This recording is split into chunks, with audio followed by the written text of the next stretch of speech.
It was supposed to be just another ordinary Saturday afternoon. The mall was packed, the air thick with the scent of pretzels, perfume, and teenage chatter. Inside, groups of friends drifted from store to store, arms filled with shopping bags, laughter echoing off the polished tiles. Outside, the parking lot buzzed with the sound of car engines and impatient honking as families loaded their trunks. Among the crowd was 16-year-old Jordan, a tall, quiet kid with a hoodie pulled over his head and earbuds buried deep in his ears. He wasn't there to cause trouble. He was there to pick up a new pair of sneakers he'd saved up for. His mother had given him a $20 bill for lunch and a reminder to stay out of trouble. A reminder she always gave, even though he never looked for it. Jordan walked through the exit doors, the glass sliding open as sunlight hit his face. He adjusted the bag in his hand and glanced at his phone to check the time. Just then, two uniformed officers standing near a patrol car noticed him. One of them, a heavy-set man with mirrored sunglasses, nudged his partner and said something under his breath. The other officer, younger and more restless, immediately began walking toward Jordan. He called out, but Jordan, lost in his music, didn't hear. The officer's voice grew louder, more forceful, cutting through the hum of the crowd. Jordan finally pulled out one earbud, confused, turning slightly just as the officer closed the distance. "What's in the bag?" the officer asked sharply, eyes narrowing at the branded shopping logo. Jordan frowned, uncertain why he was being questioned. "Just shoes, sir," he said softly, lifting the bag a little as if to prove it.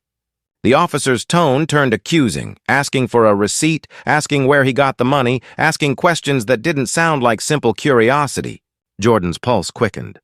He stammered that he had just bought them, that the receipt was inside the bag, but the officer didn't wait. He grabbed the bag out of Jordan's hand, and when Jordan instinctively reached out to take it back, the officer shoved him. The next moments were a blur. The older officer rushed over as the first one pushed Jordan against the pavement. Shouts erupted. Phones came out. Someone screamed for them to stop. Jordan struggled under the officer's weight, terrified, the sound of gravel scraping against his cheek. He kept trying to tell them he hadn't done anything, that he had the receipt, that it was just a pair of shoes. The crowd grew louder, people yelling at the officers to get off him, calling it what it was. A woman in a red coat started recording from a few feet away, her voice trembling as she described what was happening. One of the officers barked for her to back away, but she didn't. Others joined her, lifting their phones. The energy in the air shifted, anger mixed with disbelief, fear tangled with defiance. Jordan could barely breathe. The weight of the officer's knee pressed against his back. He tried not to cry, tried to keep his voice steady, but his body trembled with adrenaline. Someone shouted that he was just a kid, another yelled to call a lawyer, and another screamed for someone to stop them before it got worse. The officers' voices cracked through the chaos, but the crowd was no longer just watching.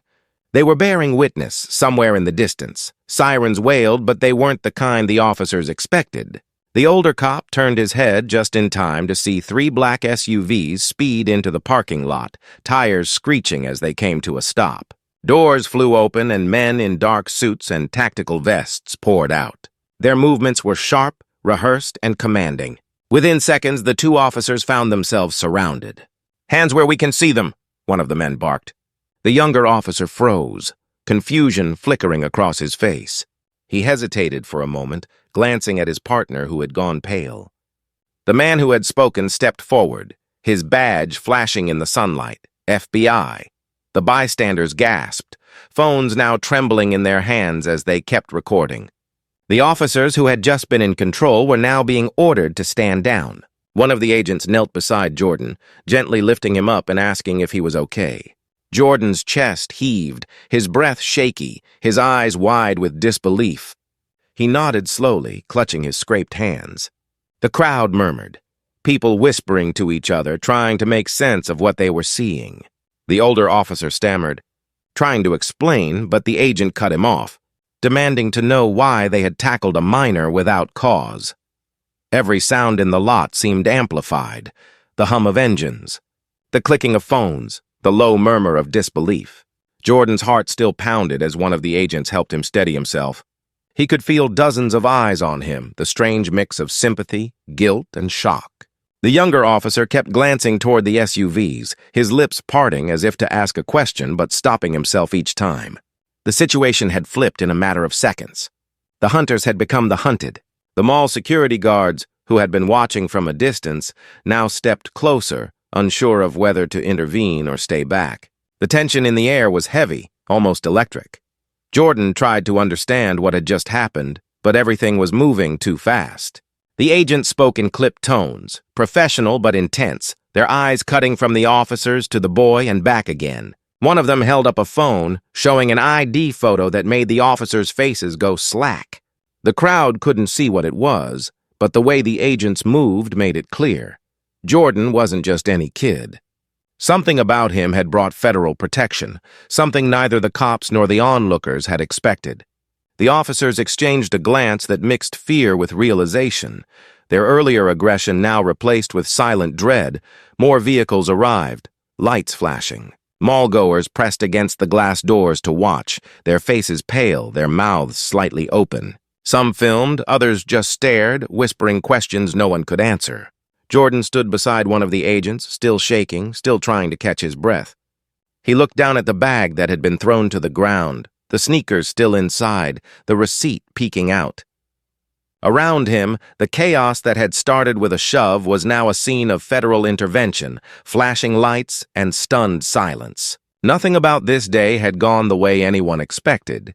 And yet, deep down, something told Jordan this was only the beginning of a much bigger story that was about to unfold.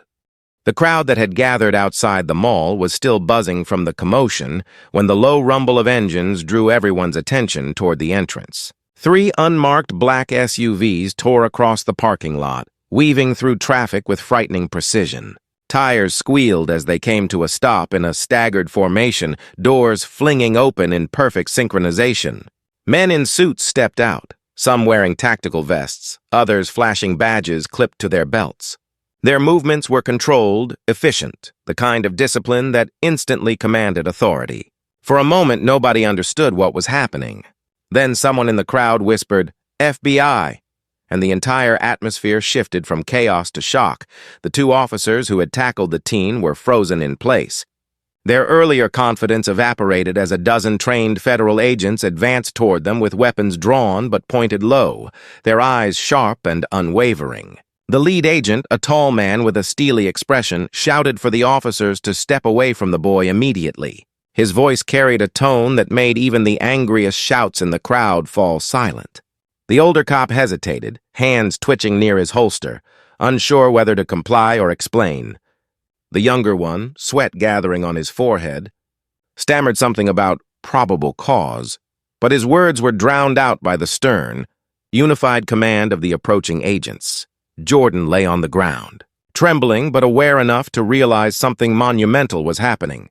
The knee that had been pressing him down moments earlier was suddenly gone, replaced by the shadow of a man kneeling beside him, speaking in a calm, even tone. "You're safe now," the agent said, his voice a stark contrast to the chaos surrounding them. He helped Jordan to his feet, checking for injuries, his eyes flicking toward the officers who were now being surrounded by their own kind of judgment. The bystanders held their phones higher, realizing they were capturing something far bigger than another case of mall security gone wrong. This was no ordinary confrontation. It was a clash of authority, one side overstepping, the other swooping in with precision and purpose. The lead agent approached the officers, his face unreadable. "You just tackled a federal witness," he said, his voice low but cutting like a blade. The younger cop blinked, his jaw falling open as if the words didn't register. The older one tried to respond, insisting they had been following procedure, that the teen had matched a description, that they were only doing their job. The agent's eyes hardened. "Your job," he said slowly, "was to protect the public, not assault a minor without probable cause." The silence that followed was suffocating. Even the hum of nearby engines seemed distant, swallowed by the weight of that single accusation behind the agents. One of the SUV's rear doors opened and a woman in a dark suit stepped out, phone pressed to her ear. She spoke quickly, her expression grave, then approached the lead agent and whispered something that made his jaw tighten. He nodded once before turning back to Jordan. "You're coming with us," he said gently. Though it was clear this wasn't an arrest, it was protection. Jordan didn't resist, but confusion clouded his face. He wanted to ask what was going on, but the agent's calm yet urgent demeanor told him this wasn't the place for questions. The crowd murmured as Jordan was guided toward the SUV. Someone shouted after the agents, demanding to know why the FBI was there, but none of them answered. The only sound was the steady rhythm of boots on asphalt and the soft clicks of cameras capturing every second. A woman near the front sobbed quietly, repeating over and over that she'd seen everything. Her voice trembled with both outrage and relief. The younger officer tried to take a step forward, but two agents blocked him instantly, one of them snapping open a folder and flashing a warrant. "You're both suspended pending investigation," the agent announced, his voice ringing through the stunned air. The officers' faces drained of color as they realized the gravity of their situation. Jordan sat in the back seat of the SUV, his reflection ghostly in the tinted glass.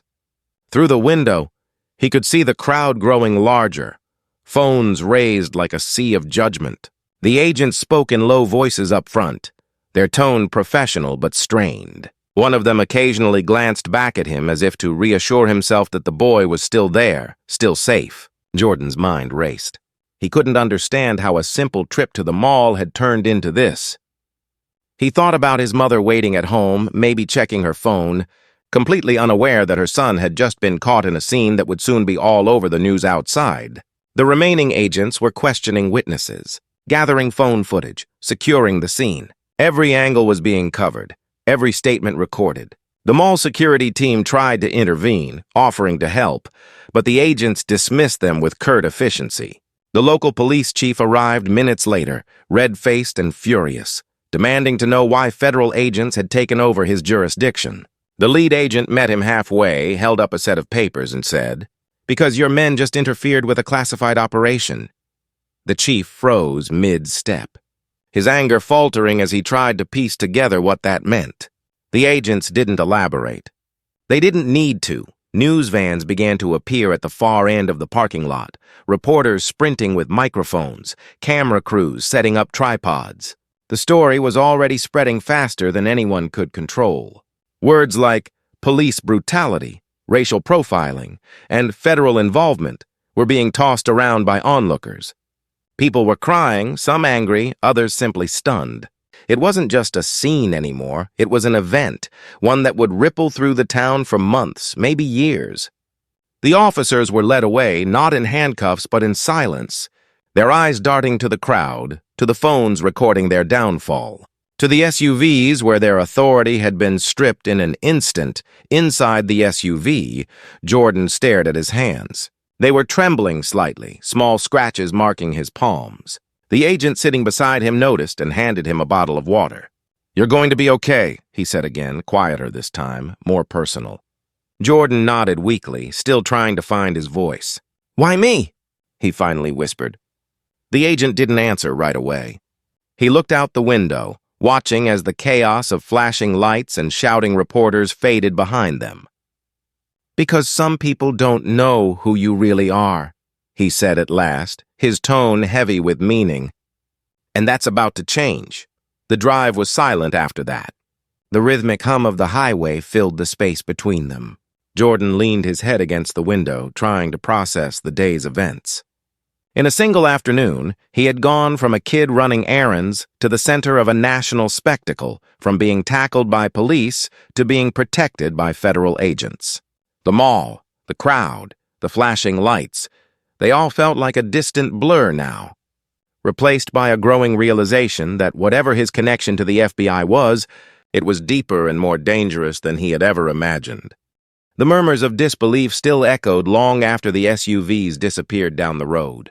The crowd lingered, replaying the events in their minds, trying to make sense of what they had just witnessed. Videos were already spreading online, snippets of the moment federal agents surrounded two local officers. The image of the frightened teen being pulled from the pavement burned into everyone's memory. But as the chaos at the mall slowly quieted, another storm was brewing far beyond public view. Inside the FBI convoy, the truth behind Jordan's identity was beginning to unfold piece by piece. through tense radio chatter and clipped conversations between agents who clearly knew more than they were saying, Jordan sat in silence, the hum of the SUV's engine vibrating softly beneath him. Every few seconds, he glanced at the agent beside him, hoping for an explanation, but none came. He wasn't sure whether to feel relieved or terrified. One moment, he was being tackled to the ground for something he didn't do, and the next, he was being treated like someone important, someone worth protecting. The lead agent up front spoke quietly into a headset, his tone serious. Jordan caught fragments of the conversation. Witness extraction successful. Local interference neutralized. Safe transport to secure facility. The word sent a chill through him. Witness extraction. It sounded like something out of a crime movie. But this was his life now. They drove for nearly an hour, leaving behind the busy city streets and heading toward the wooded outskirts where the roads grew quieter and the air heavier. The SUV turned down a secluded driveway, leading to a large building that didn't appear on any map. It looked like an office complex at first glance, but the guards stationed at the gate and the heavy surveillance equipment suggested otherwise. The agent beside Jordan finally broke the silence, his tone measured but gentle. "We didn't expect this to happen so soon," he said, glancing at the boy. "You weren't supposed to be exposed like that." Jordan frowned, confusion clouding his face. "Exposed to what?" he asked. The agent sighed and looked out the window instead of answering. Inside the building, everything was cold, precise, and sterile. The hallways gleamed with fluorescent light, and the air carried a faint metallic hum. Jordan was led to a small conference room with glass walls and a table that looked too large for its purpose. A woman in a dark blazer was already waiting inside, a tablet in her hand, her eyes sharp but kind.